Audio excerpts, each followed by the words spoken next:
पहले तो sir Q3 numbers जो है 16% ग्रोथ हुई है रेवेन्यू में। की ग्रोथ ड्राइवर्स रेवेन्यू के पॉइंट ऑफ व्यू से क्या रहे इस क्वार्टर में, और आउटलुक कैसा दिख रहा है?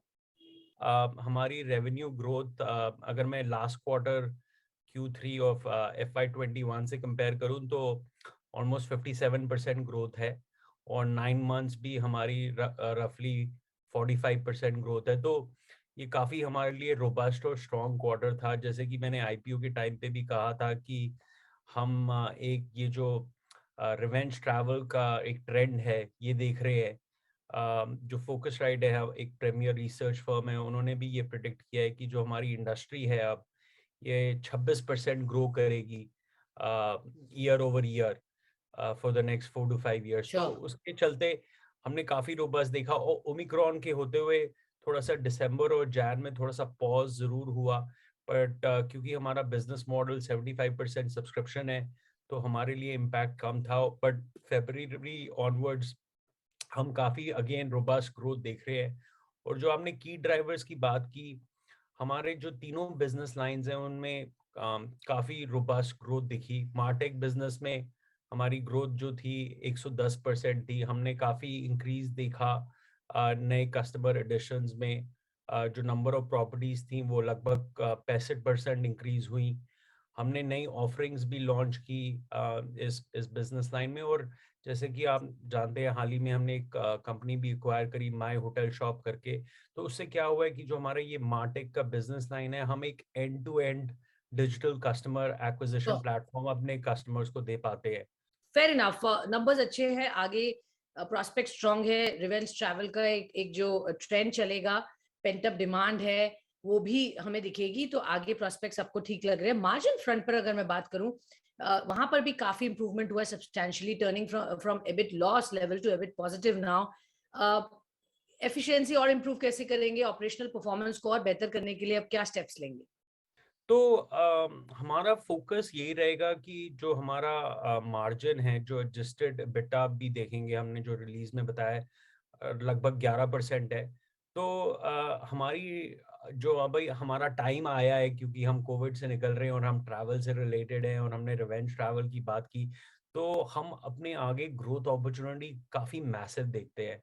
तो उसके करते हमने काफ़ी ज़्यादा इन्वेस्टमेंट्स जो हैं अपने सेल्स एंड मार्केटिंग में कर रहे हैं, नए प्रोडक्ट लॉन्चेस में कर रहे हैं, क्योंकि हमारी इंडस्ट्री भी एक डिजिटाइजेशन में के दौर से जा रही है और लेबर शॉर्टेजेस हैं। तो ये ऑटोमेशन और ये टूल्स जो रेडियन प्रोवाइड करता है, इसकी नीड और बढ़ जाती है।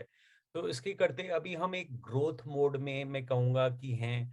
और जैसे कि एक SaaS इंडस्ट्री में ये भी एक कहते हैं रूल ऑफ 40, जो कि आपका EBITDA परसेंट और ग्रोथ परसेंट अगर 40 से ऊपर है तो वो एक बहुत अच्छी हेल्थ कंपनी की मानी जाती है। तो हमारा फोकस अभी ग्रोथ पे ही है, बट हमने ओके। इंटरनली ये डिटरमिन किया है कि हम यही 10 से 12% मार्जिन रखेंगे, बट ग्रोथ पे ज्यादा फोकस करेंगे। तो सेल्स एंड मार्केटिंग हमने काफी टीम्स अपनी रैंप अप करी हैं सेल्स एंड मार्केटिंग में। श्योर। और क्योंकि हम इनोवेशन में काफी बिलीव दिख करें। रहे, ओके। ओके। सक्सेस दिख रहे हैं। आपने इस क्वार्टर में आई थिंक डिलीवर किया इन टर्म्स ऑफ से न्यू सेल्स, बिगेस्ट क्वार्टर है ये आपका। तो कितने क्लाइंट्स ऑन बोर्ड आए हैं? सबसे ज्यादा ट्रैक्शन आप कौन सी ज्योग्राफी से देख रहे हैं? तो हमारे कस्टमर्स जो हमने ऐड करे हैं वो 778 हैं। और लार्जली जो कंट्रीब्यूशन है वो यूएस से ही है, क्योंकि अगर आप हमारा रेवेन्यू मिक्स भी देखें तो अबाउट 65% यूएस से आता है, 20% यूरोप से आता है, और balance rest of the world से आता है। और जो आगे भी हमारा फोकस इन्हीं मार्केट्स में रहेगा, तो जो रेवेन्यू मिक्स है वो भी सिमिलर ही रहेगा जियोग्राफिकली। माय होटल शॉप, उसके रैशनल क्या था सर? ये जो सोल्यूशन है ये डिजिटल मार्केटिंग के एरिया में है, जो हम होटल्स को ऑफर कर सकते हैं, और ये हमारे मार्टेक बिजनेस में आता है। तो अभी हम जो हमारा सोल्यूशन था वो लार्जली होटल्स को हेल्प करता था सोशल चैनल्स में एंगेज करने के लिए, एक ब्रांडिंग अवेयरनेस के लिए, ब्रांड एजुकेशन के लिए, और also using social channels to acquire customers. पर जो ट्रेडिशनल डिजिटल मार्केटिंग चैनल्स हैं उसकी कैपेबिलिटी हमारे पास नहीं थी। तो ये एक स्ट्रेटेजिकली एक कैपेबिलिटी थी जो हम अपने मार्टेक बिजनेस में लाना चाहते थे, क्योंकि अब हम होटल के पास जा सकते हैं और बोल सकते हैं कि हम आपका end to end digital marketing करेंगे, वेदर वो सोशल चैनल से हो या डिजिटल मार्केटिंग चैनल से हो। दूसरा, इससे हमें एक लार्जर पेनिट्रेशन मिला है यूरोप में। ये जर्मन बेस्ड कंपनी है, तो इनके कस्टमर्स जर्मनी, स्विट्जरलैंड और ऑस्ट्रिया में है। तो हमारा यूरोपियन जो प्रेजेंस है वो डीपर हो जाता है इन कंट्रीज में। सो ये एक जियोग्राफिक पेनिट्रेशन के होते हुए भी हमारे लिए इसका जो स्ट्रेटेजिक रैशनल था वो बहुत कंपेलिंग था।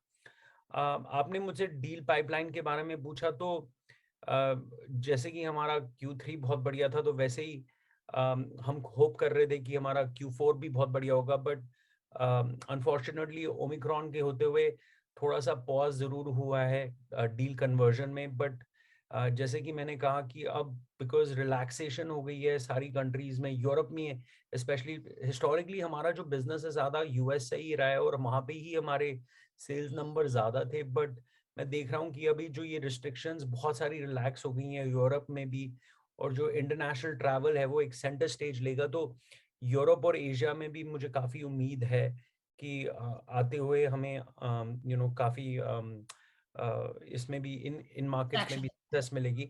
आपने प्राइसिंग का एक थर्ड क्वेश्चन पूछा जी। मुझसे, तो कोविड के होते हुए हमने काफ़ी अपने, क्योंकि ये एक once in a lifetime event था, तो हम as a compassionate partner to our industry, तो हमें काफ़ी रिलैक्सेशन करनी पड़ी। तो अब जैसे कि इंडस्ट्री बाउंस बैक कर रही है, तो डेफिनेटली हमने ये प्राइसिंग कॉन्वर्सेशंस री इनिशिएट कर दिए हैं। एक दो बड़े कॉन्ट्रैक्ट हैं जहाँ पे हमने एक्चुअली प्राइस इंक्रीज भी करा है। तो जैसे मार्केट बाउंस बैक करती है, हमारे कस्टमर्स हेल्दियर होते हैं, तो मुझे उम्मीद है कि हम ये कॉन्वर्सेशंस और कर पाएंगे।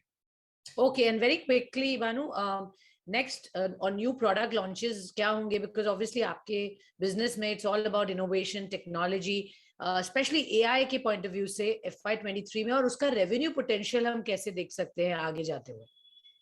तो स्वाति, अभी हमने जो प्रोडक्ट्स लॉन्च करे हैं, रेव एआई जो एक डायनामिक प्राइसिंग इंजन है, जो देखता है कि मार्केट में ओवरऑल डिमांड क्या है और सप्लाई, और आपके जो यूटिलाइजेशन है आपके रूम्स की या जो भी आप प्रोडक्ट बेच रहे हैं, उसके बेसिस पे वो प्राइस ऊपर नीचे करता है। और वो आपकी अगर डिमांड ज़्यादा है तो कैप्चर करता है कि आप प्राइस इंक्रीज कर दें। तो उसमें हम बहुत एक्सेलरेशन देख रहे हैं अपने रेव एआई प्रोडक्ट में। इनफैक्ट हमने बहुत बड़ा कॉन्ट्रैक्ट भी साइन किया है एक large US car rental company के साथ।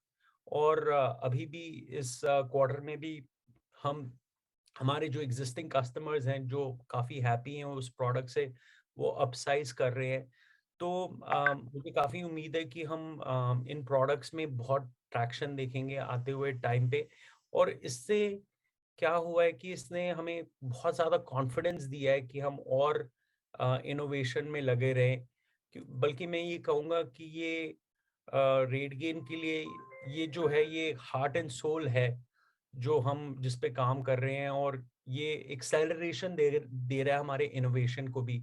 तो जो आपने क्वेश्चन पूछा कि ये Sure. क्या रेवेन्यू इम्पैक्ट देगा, देखिए जैसे कि मैंने कहा कि हम न्यू सेल्स हम काफ़ी देख रहे हैं रेव एआई, डिमांड एआई पे और कंटेंट एआई में भी काफ़ी अच्छे एंगेजमेंट्स है। और हमारे अब 2 नए और प्रोडक्ट लॉन्चेस हो रहे हैं जिसके बारे में मैं आपको और बता पाऊंगा। तो आई थिंक अगले 1-2 क्वार्टर में मैं आपको एग्जैक्ट रेवेन्यू इम्पैक्ट तभी बता पाऊंगा। बट मैं ये ज़रूर कहूंगा कि एक स्ट्रक्चरल शिफ्ट हो रहा है हमारी इंडस्ट्री में, लेबर शॉर्टेजेस है, फास्टर डिजिटल अडॉप्शन है।